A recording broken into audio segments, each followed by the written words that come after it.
साथियों नमस्कार, आपका स्वागत है बुंदेलखंड नेचुरल्स में। साथियों, ये हमारी अगली यूनिट है और आपके लिए बहुत ही महत्वपूर्ण है।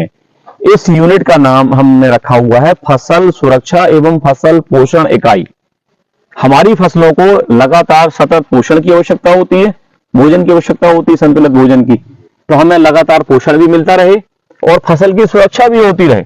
इसमें कीट से, रोग से, विभिन्न व्याधियों से, समय से आने वाली व्याधियों, रोग से हमारी फसलों की रक्षा होती रहे। इसके लिए हम कुछ योग तैयार करते हैं, कुछ औषधियां समझ लीजिए, कुछ खादें बनाते हैं जो तरल मात्रा में होती हैं, कुछ जो है आप देखेंगे, अभी हम अगली यूनिट का परिचय कराएंगे। तो यहाँ पे हम ऐसे तमाम तरह की खादों को तैयार करते हैं।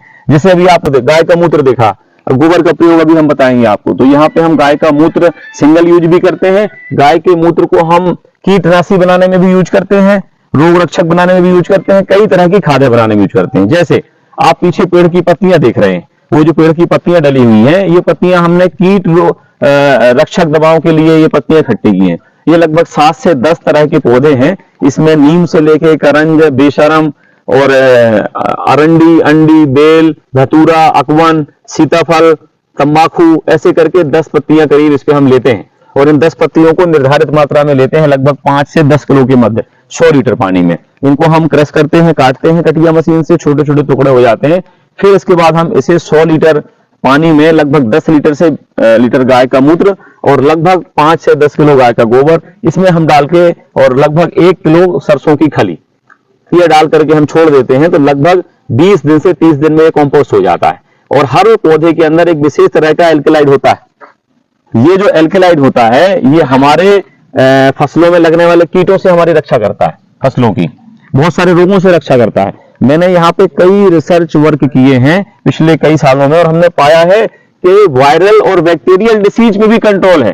कई ऐसे तरह के पौधे होते हैं जिन पौधों का योग बनाया जाए, जिसमें रतनजोत भी है, लेंटाना कैमरा भी है और अन्य कई चीजें हैं, उनका योग तैयार किया जाए तो हमें वायरल पे भी कंट्रोल आता है।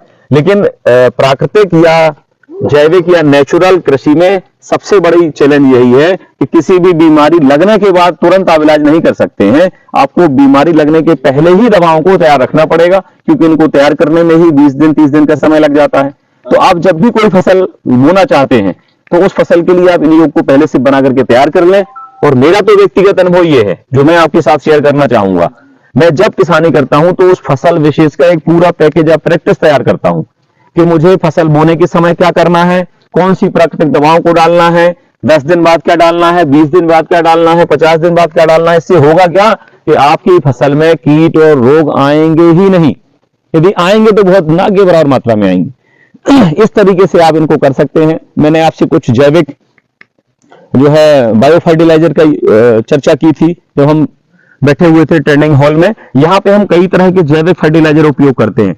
इसमें जो है राइजोबियम भी है हमारे पास और zinc solubilizing ZSB, KSB, Rhizobium, Azotobacter, blue green algae, इसके साथ में सूडोमोनास और ट्राइकोडर्मा विरिडी, ट्राइकोडर्मा हरिएजनम और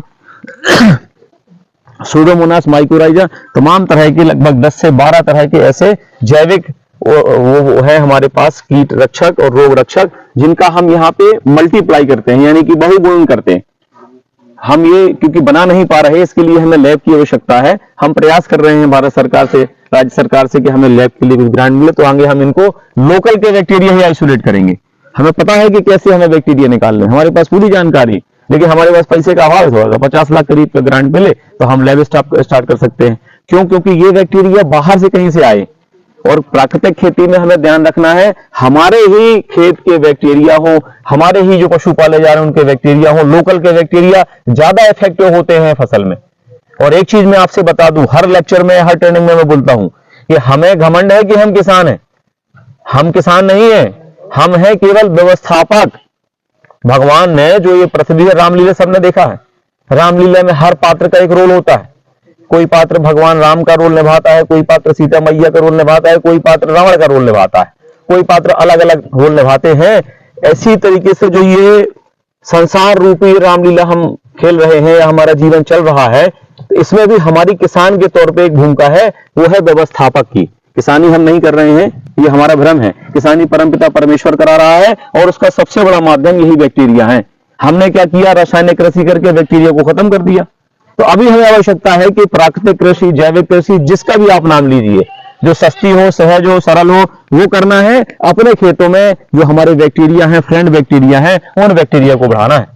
आपको जानकारी शायद ना होगी, हमारे शरीर में यदि सर से लेकर पैर तक बैक्टीरिया को निकाल के तोला जाए तो लगभग 1 से 2 किलो बैक्टीरिया हैं, और 1 ग्राम में लगभग मिलियन बैक्टीरिया होते हैं, ट्रिलियन बैक्टीरिया होते हैं। मतलब असंख्य बैक्टीरिया हमारे ही शरीर में, हाथों में, मुंह में, नीचे ऊपर कहां कहां है। और ये बैक्टीरिया हमारे शरीर को चलायमान बनाए हैं, हमारा भोजन हजम करा रहे हैं। अगर हमारे शरीर से बैक्टीरिया खत्म हो जाएंगे तो हम असाध्य बीमारियों से ग्रसित हो जाएंगे। इसी तरीके से भूमि से हमने आज क्या किया कि हमारे बैक्टीरिया, जो मित्र बैक्टीरिया थे, फफूंद थी, उनको खत्म कर दिया। तो इस माध्यम से आप इनको बढ़ाएंगे फसलों को, जब ये बढ़ जाएंगे आपकी फसल ऑटोमेटिक अच्छी हो जाएगी। तो हम कई तरह के योग बनाते हैं। नबोली की जो होती है, नीम की नबोली गुल्ला, उसको पीस करके हम कीटनाशी बनाते हैं। गाय का मट्ठा हम यूज करते हैं, मट्ठे को सड़ाते हैं कॉपर के साथ। तो तमाम तरह के उपयोग करते हैं। ये गौ जीवामृत बनाते हैं, बकरी के भी जीवामृत बनाते हैं, स्टोन मिनरल्स है, संजीवक खाद है, नबोली की खाद है। तो ढेर सारी चीजें बनाते हैं, इनका खेत में उपयोग करते हैं। आइए हम चलते हैं अगली यूनिट की ओर, जहां हम ठोस खादें कैसे बना